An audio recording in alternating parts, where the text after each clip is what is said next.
TV7 Israel News is made possible thanks to your generous donation. Shalom ve'erev tov, good evening. Welcome to our daily TV7 Israel News Bulletin, broadcast from Jerusalem. Israel asserts it is ready for renewed hostilities with Iran the moment the United States provides it with a green light. President Donald Trump announces an extension to the ceasefire between Israel and the Iranian-proxy Hezbollah in Lebanon. And Lebanese Prime Minister Nawaf Salam says Beirut will not be intimidated by Hezbollah's threats of civil war. China, India, Russia, and Turkey, among others, are calling on their citizens to urgently leave Iran within the next 24 hours. The calls to promptly depart Iran were published as efforts by Pakistan to narrow the gaps between the Islamic Republic of Iran and the United States have shown no tangible progress. In tandem, Israeli Defense Minister Israel announced that Israel is awaiting the green light from the United States to renew offensive operations against the Ayatollah regime in Iran. Israel is prepared to renew the war against Iran. The IDF is prepared on defense and offense, and the targets are marked. We are waiting for the green light from the U.S. first and foremost to complete the elimination of the Khamenei dynasty, the initiators of the plan of annihilation against Israel, and the successors of the leadership of the Iranian terrorist regime, and in addition to returning Iran to the Dark and Stone Ages by blowing up the main energy and electricity facilities and crushing the national economic infrastructure. The terrorist regime in Iran specializes mainly in internal repression of the population through the Revolutionary Guards and the Basij, and in energy extortion, with the threat of raising world oil prices. It is with its back against the wall, its leaders are hiding in tunnels and have difficulty communicating and making decisions, its skies are completely penetrated, and all its national infrastructure and strategic facilities are exposed to attacks. Nevertheless, it declares that it is victorious. Because just like Hezbollah in Lebanon and Hamas in Gaza, it does not care about the heavy prices paid by the population. Its main priority is personal survival, which is also not guaranteed. The upcoming attack will be different in scope and power and will add devastating blows in the most painful places, following the significant blows that the Iranian terrorist regime has suffered so far. That will shake and collapse its foundations.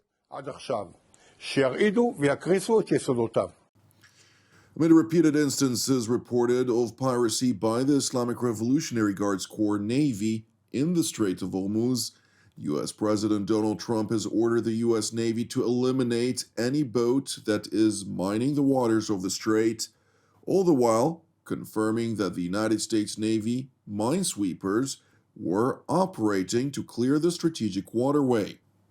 In parallel, it has been revealed that Germany's Navy is preparing for the order of the Berlin government to enter into the strait to assist the Americans in clearing the waterway. We don't yet know what the situation is. A preliminary assessment will be carried out, likely based on a worst-case scenario, and then the plans will be drawn up. These plans will then determine how many units and what resources, including, perhaps, those from the mainland, we will need to deploy. Once we've identified, through a sweep, that mines are present in certain areas, we first need to clear a route so that merchant ships can pass through. And the density of the mines will then determine how long the whole process takes, always according to risk levels. First clear a path, then move on. This is also discussed in the plan to determine what is sufficient, what is enough for maritime traffic to resume properly there. Meanwhile, in Washington, U.S. President Donald Trump addressed the situation in the Strait of Hormuz, including the naval blockade on Iranian ports. Moreover, the American leader was asked to confirm reports about a cargo vessel that was seized after attempting to break the American naval blockade was in fact delivering dual-use components from China to Iran. The ship that was captured on Monday, you said there was a gift for the Iranians in it. What was that in that ship? The one from China? Yeah, well, we have that's very top secret. Yeah, there was some in there, but It's top secret. We have a lot of things that we got. You know, that the strait, what we've done with the blockade is amazing. China responded to President Trump's remarks, pushing back at any of the accusations leveled against it. China opposes any accusations and associations that lack a factual basis. Normal international trade between countries should not be disrupted or undermined. Returning to the White House, where President Donald Trump hosted Vice President J.D. Vance, Secretary of State Marco Rubio, alongside the Israeli and Lebanese delegations as part of the second round of talks between Beirut and Jerusalem. Thank you, Mr. President, for hosting this. Actually, the President wanted to be personally involved, and I'm glad he was, because it made it possible to get this extension, and it gives everybody time to continue to work on what's going to be a permanent peace between two countries that want to be at peace. Both are victimized by the same terrorist organization, a terrorist organization that no doubt has victimized Israel, but has also victimized the people of Lebanon. The people of Lebanon deserve to live in a country that's peaceful and prosperous. They have an opportunity to do that. They have a history of that. And what's standing in the way is an organization that operates, a terrorist organization that operates within their national territory that threat needs to be eliminated. And so thank you, Mr. President, for this gathering today and for convening it and being a key part of it. And it buys us time to continue to work. I'm very optimistic that in a few weeks we'll be even closer to the kind of permanent peace that the people of Israel and Lebanon deserve. The ambassadors of Israel and Lebanon voiced their respective optimism moving forward, as Ambassador Yechiel Leitel stressed Jerusalem's keen hopes for peace, while Ambassador Nada Hamadeh addressed Beirut's hopes for making Lebanon great again. Israel wants peace with Lebanon, and Israel wants security for its citizens. We're united with the Lebanese government in wanting to rid the country of this malign influence called Hezbollah. And now that, Mr. President, under your leadership, Iran has been so degraded, the possibility of degrading Hezbollah and liberating Lebanon from their occupation is real.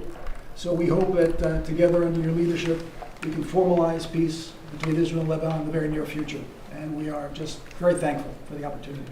I want to really say thank you to the United States under your leadership for all your effort to help and to support Lebanon. And I think with your help, with your support, we can make Lebanon great again. Thank you so much.